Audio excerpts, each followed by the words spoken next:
पाली cannon में सुत्त पिटक है, उसमें एक सुत्त है मध्यम निकाय में, रथपाल सुत्त। बहुत इंटरेस्टिंग स्टोरी है। तो एक बार बुद्ध कुरुक्षेत्र के इलाके में ना, कुरुपदेश उसको बोलते थे, वहाँ देश न दे रहे हैं, तो बुद्ध यहाँ तक भी आए हैं, मतलब कुरुक्षेत्र तक भी, शायद उससे आगे भी गए होंगे पंजाब तक, लेकिन वहाँ का कोई सूत्र है नहीं।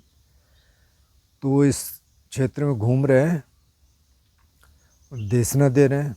तो रथपाल नाम का एक व्यक्ति, जो कि बहुत रईस घराने से था, उस इलाके के जो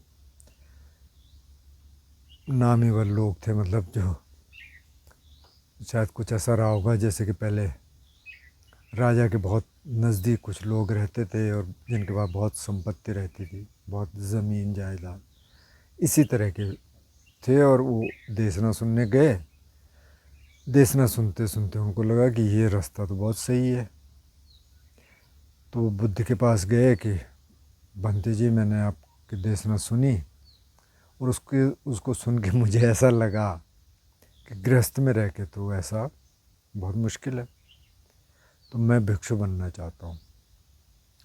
बुद्ध ने कहा ठीक है, लेकिन इसके लिए आपके माँ बाप के परमिशन चाहिए, तो आपके पास है? उन्होंने कहा नहीं। तो उन्होंने कहा ठीक है, ले लो, परमिशन ले लो, आ जाओ।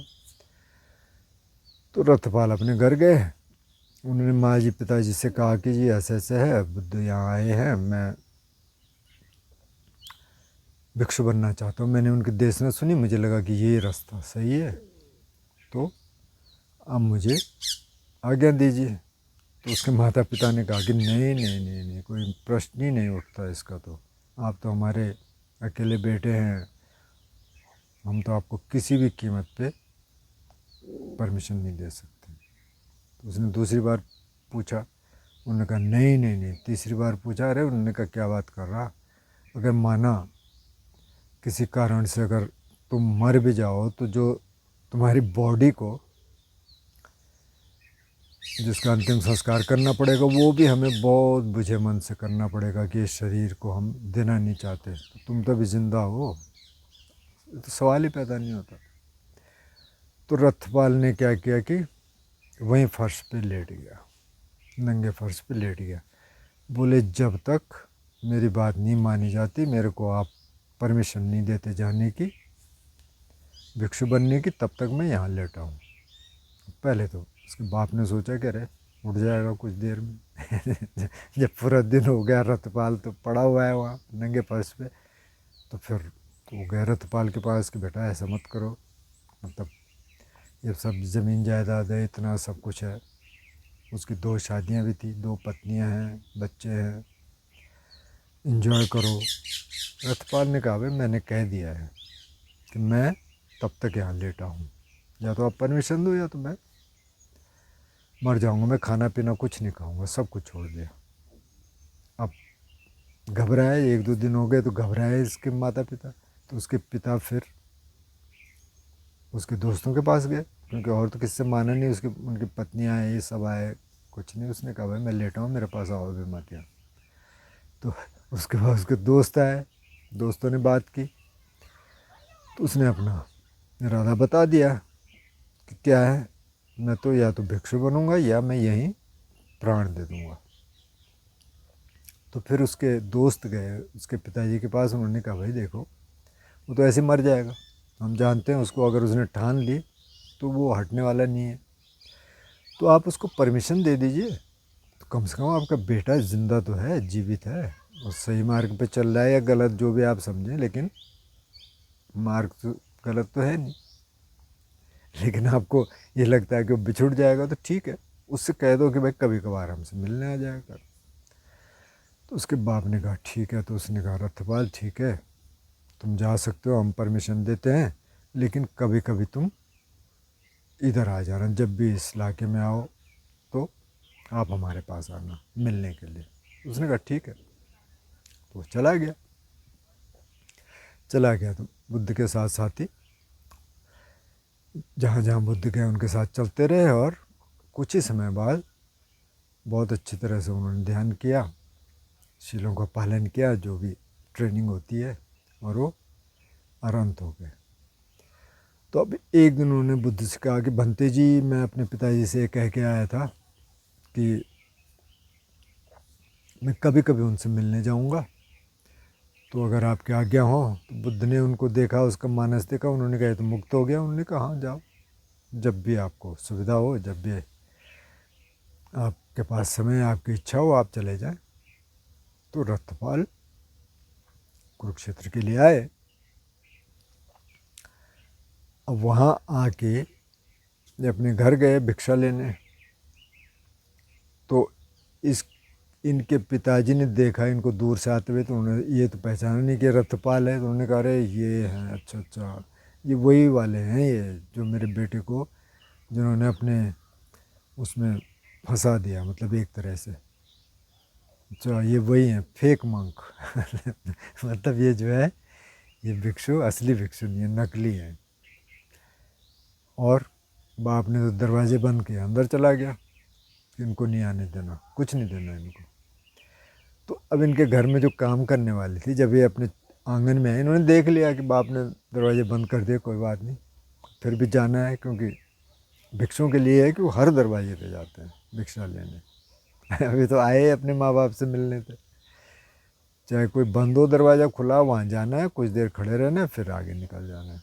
तो ये आए, तो इनकी जो काम करने वाली थी, वो रात की कुछ पोरिज बची हुई थी, उसको फेंकने आ रही थी बाहर। कोई गार्डन रहा होगा या कुछ कंपोस्ट कर रहा होगा। तो रथपाल ने देखा कि बहन, ये आप फेंक रही हैं कि हाँ, तो आप मुझे दे दो, मैं इसको खा लूँगा। ठीक है, उसने उनको दे दिया, और वो पहचान भी गई कि ये तो वही है, रथपाल है। तो रथपाल अपना वहीं किनारे पे कहीं बैठा पेड़ के नीचे, उन्होंने वो पोरिज खाई। और ये काम करने वाली अंदर गई, उन्होंने उनके पिताजी माँ जी को बताया कि वो तो मुझे लग रहा कि वो है, कि अच्छा। तो फटाफट दरवाज़ा खोल के आए, देखा अरे रतपाल तो बेटा, अच्छा तो आया। बोले हाँ मैं आया, आपने तो दरवाजे बंद कर दिए थे बोले नहीं नहीं, मैं हम पहचान नहीं पाए। बोले हाँ ठीक है, आप पहचान लिया। तो बोले आप चलो अंदर चलो, भोजन करो। बोले आज का भोजन तो मैंने कर लिया है। तो बोले कल का फिर निमंत्रण स्वीकार करो। तो इन्होंने मौन रह के निमंत्रण स्वीकार किया। उस समय की प्रथा यही थी, बुद्ध को भी जब कहा जाता था कि बनते जी आप भोजन के लिए आए, तो मौन, मतलब कि हाँ। और अगर कहीं और उनका भोजन है तो कहेंगे भाई कहीं और भोजन है, नहीं तो मौन रहिए। तो जब इन्होंने दूसरे दिन आना था, तो उन्होंने इनकी पत्नियों को, शायद इनकी 2 पत्नियाँ थी, कहा कि तुम बिल्कुल वो वाली ज्वेलरी पहनो जो रतपाल को पसंद थी, और ऐसे कपड़े जो उसको पसंद थे, ऐसा मेकअप करो, ऐसा खाना बनाओ जो उसको पसंद था, बिल्कुल बढ़िया खाना। सब सुबह से तैयारी हो गई। फिर रतपाल गए, तो जैसे गए तो फिर उनकी पत्नियाँ आई उनके पास, और बोली कि आप जहाँ गए हैं क्या, वहाँ अप्सराएँ हैं क्या? तो रथपाल बोले नहीं बहनों, वहाँ अप्सराएँ नहीं हैं। अब जब इनकी पत्नियों ने देखा कि यार ये तो बहन कह रहा है हमको, तो वो दोनों की वहाँ पे बेहोश हो गई। तो वो तो गई, खैर फिर खाना आया, इन्होंने खाना खाया। फिर इनके पिताजी ने फिर कोशिश की कि देखो रतपाल इतना धन संपदा है, सब कुछ है, इंजॉय करो, तुम अभी तो जवान हो, क्यों गए उधर, इधर आ जाओ। तो इन्होंने फिर अपने पिता को देशना दी कि देखो, पहले तो उन्होंने कहा है जो धन संपत्ति है, जो सोना चांदी है ना, पता क्या करो, एक गाड़ी में रखो इसको, बैलगाड़ी में, और गंगा में जाके फेंक दो इनके बाप ने कहा यार ये तो कुछ और ही कह रहा। खैर उनके बीच बातचीत हुई, उन्होंने कहा भाई ये कुछ नहीं है, और जो जो ट्रैप आपने लगाया था कि मेरी एक्स वाइफ को, मतलब बिल्कुल सजा धजा के और ये सब करके कि ये वापस आ जाए, उसने कहा अब ये वापस आने वाला नहीं है। पर खैर तुम्हारे भोजन के लिए धन्यवाद। ये चल दिए। फिर तो जाके फिर दिन भर ध्यान के लिए इन्होंने देखा कि राजा का जो एक गार्डन है, बहुत बढ़िया गार्डन है, वहाँ जाके बैठ गए। तो जो राजा के यहाँ जो काम करता था गार्डनर, उसने देखा कि अच्छा ये तो रथपाल है। तो राजा ने उनसे कहा कि भाई आज कहीं घूमने चलते हैं, कहाँ ले जाओगे? तो बोले जी वैसे आपके बगीचे में ना रथपाल को आप जानते हैं ना, जो भिक्षु बन गए थे? बोले हाँ, वो आए हैं। कि अच्छा, तो उनके तो दर्शन करने चाहिए। तो राजा फिर उनके दर्शन करने जाते हैं। तो ग्रीटिंग्स एक्सचेंज होती है, नमस्ते भी होगी, जो भी उस समय का रिवाज रहा होगा। तो फिर राजा ने रथपाल से सवाल किए कि बंते जी, अगर कोई बूढ़ा हो गया, अगर कोई बीमार है, अगर किसी की धन दौलत सब किसी तरह से बाढ़ में चली गई या आग में चली गई, या मतलब किसी तरह से वो छीन ली गई, चाहे प्रकृति द्वारा या किसी और के द्वारा, या फिर उन्होंने आपने किसी अपनों को खो दिया हो किसी ने, और वो इतने दुख में हो, तो तब तो समझ आता है कि कोई भिक्षु बन जाए। इन 4 कारणों से, मतलब बुढ़ापा आ गया, बीमारी आ गई, उन्होंने अपने को खो दिया, धन संपत्ति चली गई। आपके साथ ऐसा कुछ भी नहीं है, आप तो अभी जवान हैं, बाल काले हैं, धन संपत्ति बहुत है आपके पास, तो आप बीमार भी नहीं हैं, कोई ऐसा भी नहीं है कि कोई लॉस हुआ हो, कोई मरा हो घर में, आप क्यों नहीं? तो फिर रथपाल राजा से पूछते हैं कि अच्छा राजा, आपके पास तो बहुत धन संपदा है और बहुत आपका राज्य है, तो अगर कोई ये कहे कि आपके पूर्व की दिशा में एक राज्य है जिसको, मतलब जो छोटा है आपसे, और आप चाहें तो आक्रमण करके उसको जीत सकते हैं, तो आप क्या करेंगे? तो बोले मैं बिल्कुल जाऊंगा और उसको जीत लूँगा। कि ऐसी पश्चिम में हो कि हाँ उसको भी जीत लूँगा, दक्षिण में, उत्तर में, सब जीत लूँगा। तो बोले ये है तृष्णा, इसको बोलते हैं तृष्णा, क्योंकि आपके पास पहले से है लेकिन आप उसको भी जीतना चाहते हैं। तो बोले अच्छा एक बात बताइए, आप तो काफ़ी बुजुर्ग हो गए। बोले हाँ, तो आपको कुछ बीमारियां हैं? बोले हाँ बीमारी तो है, और मैं तो कई बार ना पैर यहाँ रखना चाहता हूँ, मेरा पैर कहीं और पड़ जाता है, बहुत दर्द है। तो बोले आप एक बात बताइए कि जो आपके बेटे बेटियां हैं, जो आपके मंत्री हैं, जो आपके कार्यकर्ता हैं, वो आपके दर्द को शेयर करते हैं? आपका दर्द नहीं बांटते? बांटते मतलब कि जैसे आप 100% दर्द में है तो 50% वो ले लें। बोले नहीं बनते जी, ये तो हो नहीं सकता। हाँ वो मेरी मदद कर सकते हैं कि चल भाई तेरे को उठा देते हैं, बिठा देते हैं, दवाई दे देते हैं, बाकी तो कुछ नहीं कर सकते, दर्द तो मेरे को ही सहना पड़ेगा। बोले अच्छा बहुत बढ़िया। बोले आपके पास बहुत धन दौलत है? बोले हाँ। तो बोले आप बताइए कि जब आपकी मृत्यु होगी तो ये धन दौलत आपके साथ जाएगी, अगले जन्म में मिलेगी आपको? बोले नहीं बनते जी, अगले जन्म का तो कुछ पता नहीं है, ये तो नहीं जाएगी, ये तो यहीं रहेगी। तो बोले कौन लोग रखेंगे इसको, आपको ये पता है कि वो ठीक तरीके से रखेंगे? बोले नहीं ये भी कुछ पता नहीं है, तो यहीं छूट जाएगा, सब कुछ यहाँ छूट जाएगा।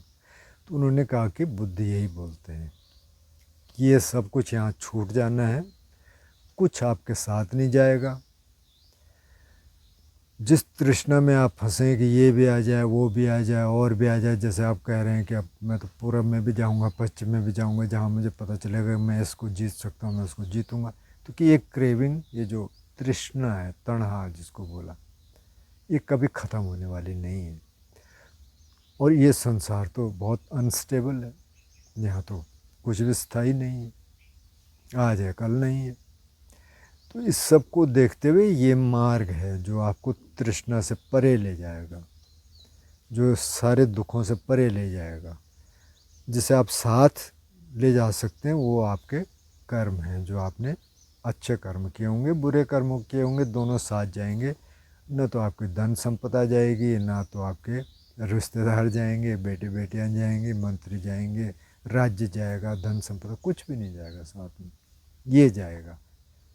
तो इसलिए इसको रियलाइज़ करने के लिए सबसे अच्छा समय ये है कि जब बाल काले हों तभी आप शुरू कर दें।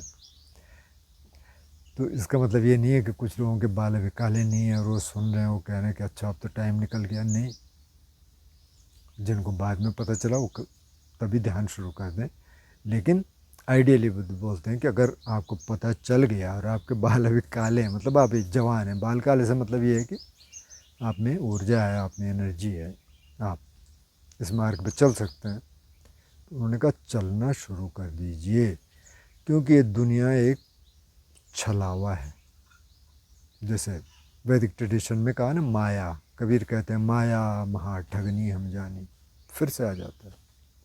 बहुत धन संपत्ति फिर से आ जाता है, ये उसको छोड़ने का मन नहीं करता।